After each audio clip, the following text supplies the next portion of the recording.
The Nightmare Before Christmas's Jack Skellington is widely believed to have made his first appearance in Tim Burton's Beetlejuice, but his debut actually happened earlier. Let me know in the comment section if you've seen Jack Skellington in any other Tim Burton movie. But before I have a different kind of trick-or-treater knocking at my door demanding more than just candy... Wait a minute, aren't you that guy from the costume shop? What are you doing here? Oh. Seriously, do you live around here or something? I'd like to say hello, guys and gals. I'm Nick, and welcome to Furthy's Feedback. So, one of the most popular and beloved animated movies of all time, and one that's a must-watch during the Halloween and Christmas seasons, is The Nightmare Before Christmas. Directed by Henry Selick from a story by Tim Burton, The Nightmare Before Christmas took the audience to Halloween Town to meet Jack Skellington, the Pumpkin King, and the leader of the town's yearly Halloween celebrations. Tired of doing the same things every year, Jack wandered through the woods and found the doors to other holiday towns, and was fascinated by Christmas Town. Jack then decided to bring Christmas to Halloween Town, but his plans soon turned into chaos. Jack Skellington has become part of pop culture thanks to his unique story and design, and is one of the most beloved characters from Tim Burton's universe.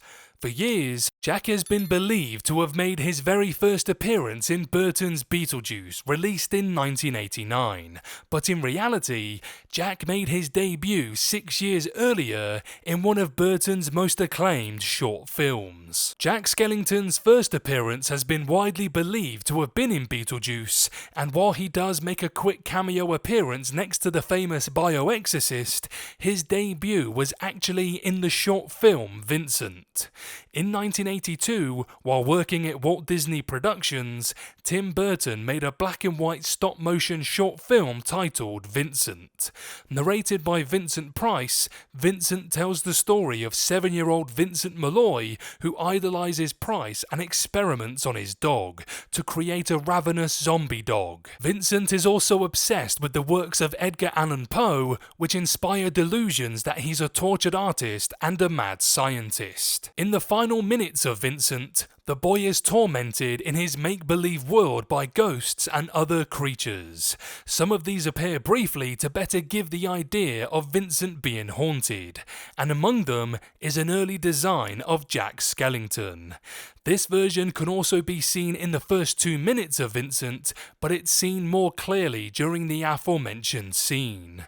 This Jack Skellington resembled more a voodoo doll than a skeleton, with his head having stitches on the side, arrows going through it from top to bottom, and his eyes hanging from the sockets. Jack's next appearance before The Nightmare Before Christmas was in Beetlejuice, in the scene where the chaotic ghost rises out of the table wearing a carousel on his head.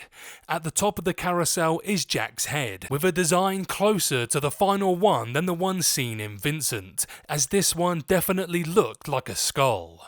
Vincent and Beetlejuice aren't the only cameo appearances by Jack Skellington in the universe of Tim Burton's movies.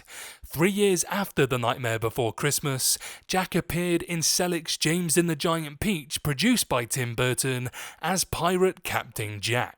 And in 1999, Jack crossed over to the human world with a quick appearance in Sleepy Hollow, where a scarecrow looked very similar to Jack as the Pumpkin King. In 2010, Jack was added to the Mad Hatter's bow tie in Burton's Alice in Wonderland. Jack made a subtle appearance in Selick's Coraline, where his face can be seen in the yolk of an egg cracked by the other mother. Jack Skellington's popularity is such that he has appeared in one way or another in TV shows, movies, and video games unrelated to The Nightmare Before Christmas and Burton's universe, such as Critic, Robot Chicken, South Park, Ralph Breaks the Internet, Fall Guys, and the anime Panty and Stocking.